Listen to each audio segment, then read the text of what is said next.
I'm a 27-year-old woman, and up until recently, I still lived at home with my parents. Not by choice. If it were up to me, I would have been out of there years ago. But every time I tried to save money and make a plan, they found a way to keep me stuck. They controlled everything: my money, my time, my personal space. I had to be strategic if I wanted to escape. I had a full-time job, but it never felt like my money. My parents insisted that I contribute most of my paycheck to family expenses, or rent, utilities, groceries, except I never saw any of the bills. The numbers never added up. I'd give them almost everything, and they'd still complain about how we were barely making it. Meanwhile, my dad always had a new gadget, and my mom constantly went shopping. When I asked where all the money was going, I got the same response: "You don't need to worry about that. Just do your part." Privacy didn't exist. My mom would go through my room when I wasn't home. If she found anything she didn't like, a book, a gift from a friend, even receipts, she'd confront me about it. My phone wasn't my phone. They made me share my passcode in case of emergencies, but they used it to go through my texts, check my call log, and scroll through my social media. My dad once printed out my bank statements and highlighted suspicious purchases. He called me into the living room, waved the papers in my face, and demanded to know why I spent money at a coffee shop when I was supposed to be saving. This was my life. Every move monitored, every decision questioned. But I had a plan. For the past 6 months, I had been secretly looking for an apartment. I found one that was small but perfect. The rent was reasonable, and best of all, it was mine. I signed the lease without telling them. I started slowly moving my things out. A few books here, some clothes there. If they noticed, they didn't say anything. My older brother, who moved out years ago and had gone no contact for a while, warned me. They're going to lose their minds when they find out. I believed him, but I wasn't prepared for how bad it would get. They found out before I had a chance to tell them. They went through my desk, found my lease agreement, and confronted me the second I walked through the door. My mom was crying. My dad was furious. "How could you do this? After everything we've done for you?" They made it sound like I was abandoning them. My mom clutched her chest dramatically, saying she couldn't handle the stress. My dad started listing off everything they had sacrificed for me. It wasn't a conversation. It was an ambush. I told them I was moving out no matter what. That's when the manipulation hit a new level. Suddenly, my mom had a serious health condition that she conveniently never mentioned before. She needed my help. She couldn't survive without me. I wanted to believe her, but when I texted my brother about it, he immediately called me. "She's lying," he said. "She pulled the same stunt when I left." I told them I wasn't changing my mind. That's when my dad called my job, without my knowledge, and told them I would be taking time off to help with a family emergency. I only found out because my boss pulled me aside, confused, asking if everything was okay. I was livid. They were trying to cut me off from everything: my money, my independence, even my job. That was the moment I knew I had to leave immediately. I packed my essentials while they were out. I had planned to do it slowly, but that was no longer an option. I had a friend on standby, ready to help me move out in the middle of the night. When my parents came home and saw my half-empty room, they lost it. They staged a full intervention. They called extended family, made me sit in the living room while everyone lectured me about how selfish I was, how I was breaking my mother's heart, how no good daughter would abandon her parents like this. But I didn't budge. They yelled. They cried. They called me ungrateful, a traitor, crazy. They said I was making a huge mistake, that I'd regret it, that I needed them. I left at 2 a.m. with my friend. I didn't tell them where I was going. I didn't answer their calls. That first night in my apartment, I sat on the floor, surrounded by boxes. The place was quiet. No one was checking my phone. No one was monitoring my spending. No one was going through my stuff. For the first time in my life, I was free. I thought that was the end of it. I was wrong. The first few days in my new apartment felt unreal. No one barging into my room. No one questioning my spending. No sudden family meetings to guilt trip me. The silence was strange at first, but I got used to it fast. I started settling in, unpacking what little I had brought, buying groceries without someone monitoring my receipts, and just breathing. The apartment was small, but it was mine. Then, the calls started. Hundreds of them. Missed calls, voicemails, text messages, every single one from my parents. The first few were demands. "Come home right now. We need to talk." Then came the guilt. "You're breaking your mother's heart. She can't sleep. She hasn't eaten." Then the anger. "You're ungrateful. You've been brainwashed." It didn't stop. Every hour, every day, my phone would buzz nonstop. I blocked their numbers. That's when the unknown numbers started calling. Blocked those too. The emails came next. I ignored everything. For the first time in my life, I had control over who could reach me. I thought they'd give up eventually. I underestimated them. They found me anyway. A few nights later, I heard knocking. Not a normal knock. Pounding. Over and over again. I looked through the peephole. My parents. They found my apartment. I didn't open the door. I didn't say a word. I just stood there, hoping they'd leave. They didn't. The knocking got louder. My dad's voice boomed through the door. He told me to open up. My mom was crying. I stayed quiet. Minutes passed. They weren't leaving. They were trying to get in. The doorknob rattled. My dad pushed against the door, testing if it would budge. My heart pounded.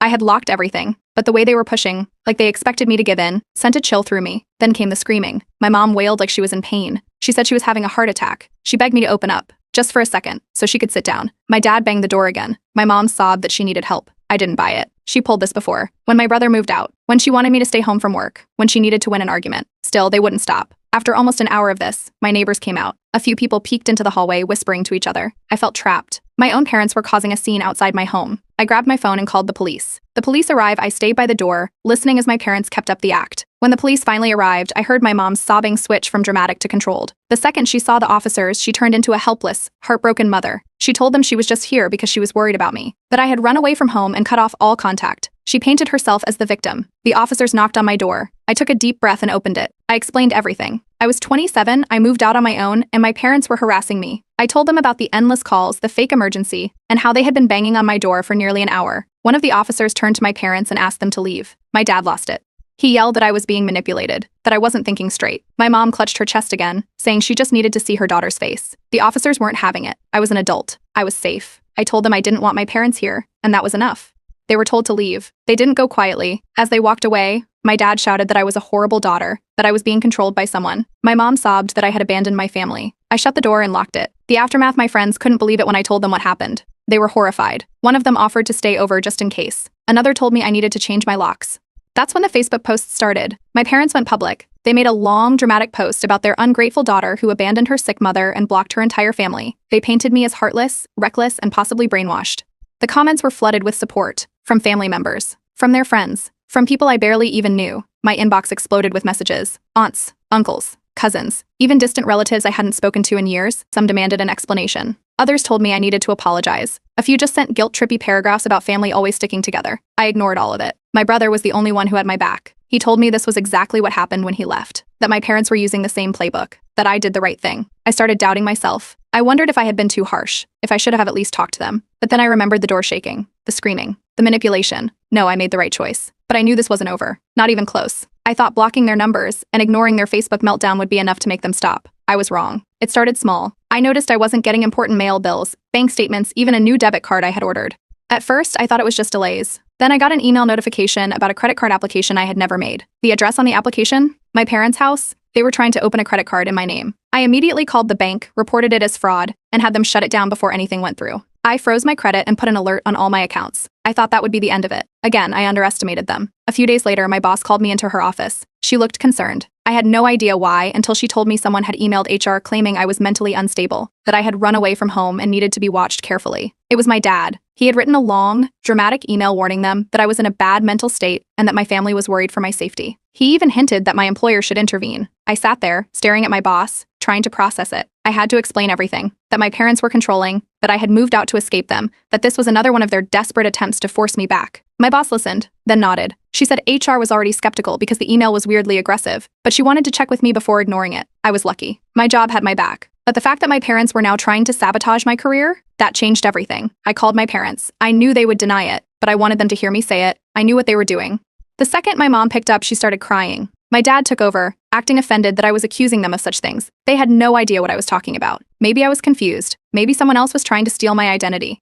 Maybe my boss misunderstood the email. Lies on top of lies. I cut them off mid-sentence. I told them if they kept interfering in my life, I would press charges. Silence. Then, the excuses started. They weren't trying to hurt me. They were just protecting me from making a mistake. They were only reaching out because they loved me. I hung up. The next day, they doubled down on their social media campaign. Now, I wasn't just an ungrateful daughter who abandoned her sick mother. I was brainwashed and mentally unstable. They made vague posts about how they were losing their daughter to outside influences and that they wouldn't stop fighting for her. Family members started calling me non-stop. My aunt left a voicemail saying I needed to go home and fix this before it's too late. A cousin messaged me, telling me to at least talk to them and hear them out. I blocked every single one of them. I wasn't playing their game. I started researching restraining orders. I wasn't sure if their behavior qualified, but I needed to know my options. I also went to my bank and changed every security question and PIN. I added extra verification steps to everything: utilities, insurance, my lease, even my phone provider. If they tried anything else, I wanted to be ready. Then I went to my apartment manager and asked if anyone had tried to access my mailbox. That's when I learned someone had been asking about my mail. A concerned family member had come by a few days earlier, asking if they could pick it up for me. They didn't give the mail to them, but the fact that my parents had tried, that sent a clear message. They weren't done. My boss reassured me that my job was safe. HR had dismissed my dad's email as nonsense. That was one win. But this was bigger than just controlling parents. They weren't just trying to guilt me. They were trying to ruin my life.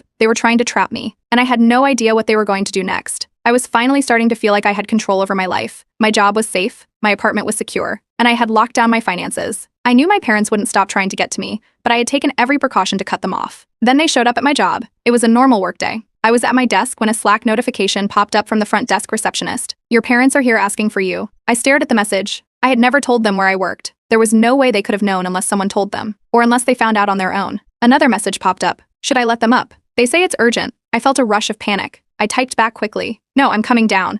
I walked as calmly as I could to the lobby. The second I stepped out of the elevator, I saw them. My dad stood tall, arms crossed, looking angry but controlled. My mom sat on one of the lobby chairs, pretending to look weak and frail. The second she saw me, she perked up like she had been waiting for this moment. The receptionist looked between me and them, clearly unsure what to do. She had probably assumed they were here for a normal family visit, not an ambush. Before I could speak, my mom got up, rushing toward me like she hadn't seen me in years. My dad followed behind her, walking with the confidence of someone who thought they were in control. I took a step back, but they kept coming. My mom started begging. She said I needed to stop this nonsense and come home, that I wasn't thinking clearly, that I had made my point, and now it was time to come back where I belonged. My dad didn't bother with guilt. He went straight to demands. He told me to stop pretending I was an adult, that I was coming home today. I didn't respond. I just told them to leave. That's when my mom collapsed onto one of the lobby couches, holding her face in her hands, sobbing loudly. People started looking. She wailed about how I had lost my mind, that she didn't recognize me anymore, that someone had manipulated me into turning against my family. The receptionist, clearly uncomfortable, quietly stepped away and made a call. My dad didn't budge.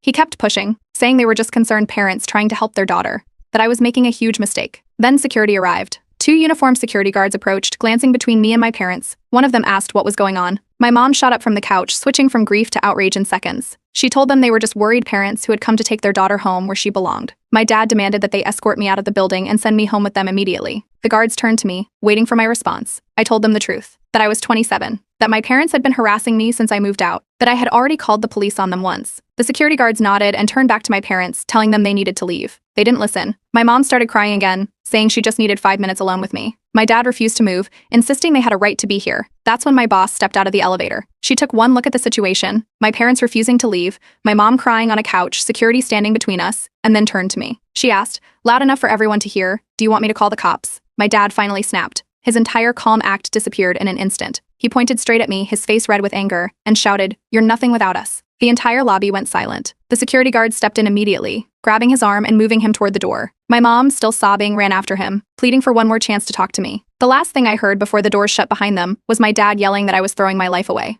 I stood there, frozen. The receptionist avoided eye contact. The security guards shook their heads. My boss let out a long sigh and looked at me. She told me to take the rest of the day off. I left the office, walking straight home. I didn't even check my phone. I already knew it was full of missed calls, voicemails, and messages from extended family. I had ignored a lot. I had blocked their numbers, cut off their access to my accounts, refused to respond to their online smears. But this, showing up at my workplace, trying to drag me out in front of my coworkers, this was the breaking point. They weren't going to stop. Not until I made them. Filing a restraining order wasn't something I ever thought I'd have to do against my own parents, but after they showed up at my job, I knew I had no other choice. They weren't going to stop. They weren't going to respect boundaries. The only way to get them out of my life was to make it legally impossible for them to come near me again. I contacted a lawyer the next day. She listened to everything. How they harassed me, tried to access my mail, attempted credit fraud, called my job, and now physically showed up at my workplace to drag me out. She didn't even hesitate. This was more than enough for a restraining order. The paperwork moved fast. I filed for a temporary restraining order immediately. My lawyer assured me that based on everything they had done, there was a strong chance the judge would grant a permanent one. I signed the documents, and within days, my parents were served. I don't know what I expected their reaction to be, but I wasn't prepared for how fast they retaliated. At first, they tried to act surprised. They sent long, dramatic texts about how shocked they were that I would go to such lengths against my own family. Then came the guilt trips. My mom sent message after message about how I was breaking her heart, how she had given everything for me, how no other daughter would ever treat their parents this way. I blocked their numbers. That's when the extended family jumped in. Within hours, my inbox was filled with messages from aunts, uncles, and even distant cousins I hadn't spoken to in years. Every single one of them called me cruel and ungrateful. They repeated the same lines over and over, how my mother was sick with grief, how my father was devastated, how I was destroying my family for no reason. I ignored every single one. Then my mom found another way. An unknown number called. I answered without thinking. The second I picked up, I heard sobbing. She pleaded for me to drop the restraining order. She begged me to just talk to her, just once. She said she didn't understand what went wrong, that she missed me, that she just wanted her daughter back. I hung up and blocked the number. That's when they escalated. The next morning, my apartment manager called. She sounded hesitant, but told me that my parents had contacted the office, claiming I was mentally unstable and needed a wellness check. They asked if the building could grant them access to check on me. I told her the truth, that I had a restraining order against them, that they had been harassing me for months, that they were lying. She assured me that they wouldn't be allowed in. A few hours later, the cops showed up. They knocked, and I opened the door, already knowing why they were there. One of the officers asked if I was okay, if there was anything wrong. They had received a report from my concerned parents saying I was in distress and might harm myself. I calmly explained everything. I told them about the harassment, the restraining order, and how this was just another manipulation attempt. I even showed them the legal documents. The officers nodded. They understood. They left without issue, but I knew this wasn't the last time my parents would try something. That night, my phone blew up again. My parents had now spread a new story to the family that I had joined a cult. They claimed I had been brainwashed by dangerous people and cut off my entire family because of it. Then my friends started getting messages. My mom had somehow found some of them on social media. She sent long, frantic messages about how I was in danger, how I was being manipulated, how they needed to convince me to come home before it was too late. My friends sent me screenshots. They thought it was ridiculous, but I could see what my parents were doing. They were trying to isolate me. They were trying to make sure that even if they couldn't reach me, they could control how others saw me. Then I got an email from my landlord. It was a confirmation. Apparently, I had called earlier in the day to cancel my lease and was planning to move out next month, except I never made that call. My parents had called, pretending to be me, and tried to get my lease terminated. I immediately called my landlord and told him everything, that my parents were impersonating me, that they were fraudulently trying to mess with my living situation. I updated my security details and put a password on my account so that only I could make changes. Then I filed another police report. That's when my dad finally snapped. A new email appeared in my inbox. From him. He told me I would regret this, that they weren't going to just sit back and let me destroy my life, that I had no idea what I was doing, and that they would make sure I paid for this mistake. I forwarded the email to my lawyer. I told her I wanted to move forward with full legal no contact. Enough was enough. I was finally starting to feel like I had the upper hand. The restraining order was in place, my landlord knew about my parents' tricks, and I had locked down every account and document they could possibly try to mess with. Then, in the middle of the night, I woke up to the sound of someone at my front door. At first, I thought it was just my imagination. Maybe a neighbor coming home late, maybe the wind. But then I heard it again, metal against metal. The slow, careful sound of someone messing with the lock. I sat up, heart pounding. I grabbed my phone, creeping toward the peephole. My dad was standing there. His back was slightly turned, but I could see his hands fiddling with the lock. He was trying to break in. I backed away immediately and dialed 911. My hands were shaking, but I kept my voice steady. I gave them my address and told them exactly what was happening. The operator told me to stay inside, stay quiet, and wait for officers to arrive. I didn't move. Through the peephole, I saw my dad pull something from his pocket, a tool, a lockpick. He was actually trying to break in. The minutes dragged. Then, suddenly my dad stopped. He looked up like he had just realized something. Then he turned to my mom, who had been standing by their car the entire time. They exchanged a few words, then he rushed back toward her. They were trying to leave. I told the 911 operator they were heading to their car. She told me officers were almost there. I heard the sound of tires screeching, just as flashing red and blue lights appeared at the end of the street. The police pulled up just in time to block their exit. Two officers stepped out, shining their flashlights directly into the car. My mom was crying, already launching into whatever story she had prepared. My dad kept his hands on the wheel, staring straight ahead. I opened my door just a little, staying inside but close enough to hear. One officer approached my dad's window and asked what they were doing there. My dad, without missing a beat, said they were just checking on me, that they had been so worried, and when I didn't answer my phone they thought something had happened. The officer asked why he was messing with my door. My dad said he thought it was unlocked and was just trying to get inside to check on me. The officer wasn't buying it. He turned to me, asked if I wanted to press charges. I didn't hesitate. I told him about the restraining order, about the months of harassment, about how this wasn't concerned parents, this was stalking, plain and simple. That was all they needed to hear. The officers told my parents to step out of the car. My mom started sobbing louder, clutching my dad's arm. My dad refused at first, trying to argue, but when the officer pulled out the handcuffs, he finally obeyed. They were arrested on the spot. As the cops put them in the back of the car, my mom kept crying about how I was ruining their lives. My dad didn't say a word. The officers told me I could go inside, that they'd be in touch. I locked the door, but I didn't sleep. I just sat there staring at the wall, waiting for the next call. It came the next morning. My brother sent me a link. My parents' mugshots were on the county arrest records. I stared at the screen. My dad looked furious. My mom looked exhausted, her face streaked with dried tears. Then my phone started ringing again. The extended family had seen it too. My voicemail filled up with messages. Some were furious, blaming me for destroying the family. Others were more subtle, trying to convince me that I had gone too far, that pressing charges against my own parents was cruel and unforgivable. I didn't answer a single call. Then came the voicemail from my parents. They had been released on bail. My mom was sobbing, begging me to drop the charges. My dad, for the first time, sounded exhausted. No anger, no threats. Just a low, quiet voice telling me that I didn't have to do this, so that I could still fix things. I sent the voicemail to my lawyer. She told me exactly what I needed to hear. Don't cave. Don't respond. Let the case move forward. So I did. The charges stuck: trespassing and attempted unlawful entry. They were officially in the system now. For the first time, they were actually facing real consequences. And for the first time, I was truly free. The court date arrived faster than I expected. My lawyer had already warned me. My parents were going to try every trick they could to make themselves look like victims. I had to stay calm, stick to the facts, and not let their theatrics get to me. My brother showed up that morning, standing beside me outside the courtroom. He was ready to testify. He knew exactly what our parents were like, and he had experienced their manipulation firsthand. He didn't hesitate when I asked if he would support me. When we entered the courtroom, my parents were already seated at the defendant's table. My mother's face was streaked with fresh tears, clutching a tissue like she had already won sympathy points. My dad sat rigid, jaw tight, avoiding eye contact. Their lawyer whispered something to them before the judge entered. The hearing started, and my parents wasted no time. The second they were allowed to speak, my mother broke into sobs, claiming they had only been worried about me, that they had no idea why I was doing this to them. She said they had tried everything to reach me, but I had cut them off so suddenly that they had no choice but to check on me themselves. The judge remained unmoved. He asked if they were aware of the existing restraining order. My dad spoke up, saying that they never meant to break the law, that it was all just a misunderstanding. Then his tone shifted. He looked directly at me and told the judge that I was being manipulated, that I had never been this way before, that someone had filled my head with lies. His voice grew louder, more desperate. My lawyer remained calm. She waited until he finished and then presented the evidence. Text messages, emails, call logs, police reports. She laid it all out. The credit fraud attempt, the harassment, the impersonation at my workplace, the night they showed up at my apartment and tried to break in. Every detail documented and undeniable. The courtroom was silent. Then my mom pulled her final act. She clutched her chest suddenly, gasping. Her breathing became shallow, her face pale. The entire courtroom watched as she dramatically leaned against my dad. Her lawyer jumped up, saying she was having a panic attack. The judge didn't flinch. He signaled to security, and within seconds, an officer escorted her out of the courtroom for a medical check. The judge called for a short recess, but it was clear he wasn't buying it. When court resumed, my parents' lawyer tried a different angle. He admitted that maybe they had crossed some lines, but insisted they were just concerned parents, that they never meant any harm, that this shouldn't be turned into something bigger than it needed to be. Then the judge looked at me. He asked if I wanted to move forward with extending the restraining order, if I wanted to keep my parents out of my life for good. I didn't hesitate. I said yes. The judge took a moment, then delivered his final decision. The restraining order was extended for 5 years. I wasn't expecting 5 years. Maybe 1, maybe 2. But 5? That meant 5 full years of legal protection, 5 years where they couldn't come near me, 5 years of peace.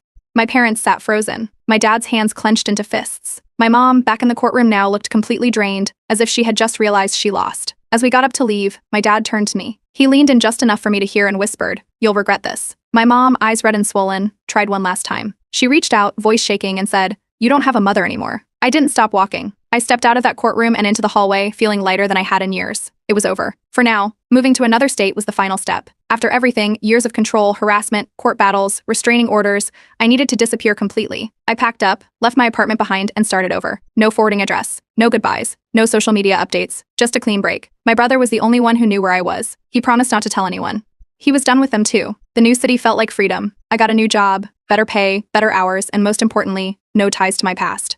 I made new friends, built a new routine, and for the first time, it felt like I was truly free. I was careful. My address wasn't listed anywhere. I used a P.O. box for official mail. I changed my phone number so they couldn't reach me. Even distant family members, people I hadn't spoken to in years, started trying to message me. I blocked them all. I wasn't taking any chances. Then, one afternoon at work, my boss pulled me aside. Someone had called the office looking for me. I knew before he even said it. My mother. She had told the receptionist that she was my emergency contact and that she needed to speak with me immediately. She wouldn't say what the emergency was, just that it was urgent. My boss asked if I wanted to return the call. I told him no. After everything, after the restraining order, after the arrests, after the judge had ruled in my favor, they had still found me. I went home that night and checked everything. My accounts, my security settings, my online presence. There were no leaks, no addresses connected to my name. Then I got my answer. My old landlord called. He had something to tell me. My parents had hired a private investigator. They had paid someone to track me down. They knew where I lived. They knew where I worked. They knew everything. My stomach dropped. They had stalked me across state lines. The next morning, I contacted my lawyer. I wanted to know if this violated the restraining order.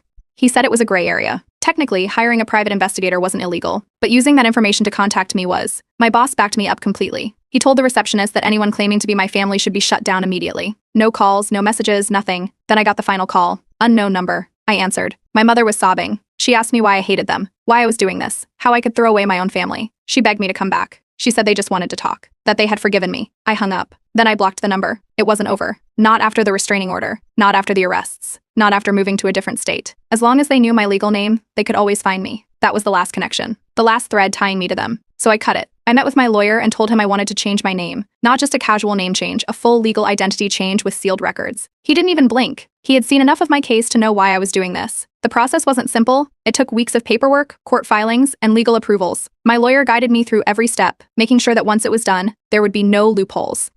My parents wouldn't be able to search public records, wouldn't be able to hire another private investigator, wouldn't be able to track me down ever again. When the paperwork was finalized, I walked out of that courthouse as a different person. No one could take that from me. I went through every financial and personal record, updating everything to reflect my new identity. Bank accounts, job records, medical documents, rental agreements, everything. I even switched to a new phone provider, making sure that not even my number could be traced back to my old life. The final step was erasing my online presence. I deleted every old social media account, wiped any trace of my previous name from the internet, and created new, locked-down profiles that only my closest friends had access to. It was like I had never existed before. My friends celebrated the moment with me. They called it my witness protection arc, joking that I was finally free from the world's worst reality show. We had a small gathering, just the people who had been with me through all of it. No drama, no stress, just laughter, drinks, and a night where I didn't have to look over my shoulder. There was only one thing left to do. I sat down and wrote a final letter to my parents. I told them they would never find me again, that I wasn't their puppet, their property, or their obligation, that I was done. I didn't send it. I burned it. My lawyer helped me set up legal alerts in case they ever tried to pull something again. If they filed anything against me, tried to contact me through the courts, or attempted to interfere in my life in any way, I would know immediately. A few days later, my brother sent me one last message. Proud of you. They'll never find you now. And then, silence. For the first time in years, no calls, no emails, no messages, nothing. I stared out at the city that night, breathing in the quiet. No more games, no more manipulation, no more running. This time it was over. I blocked every unknown number, just in case. Then I walked away, knowing I was finally free.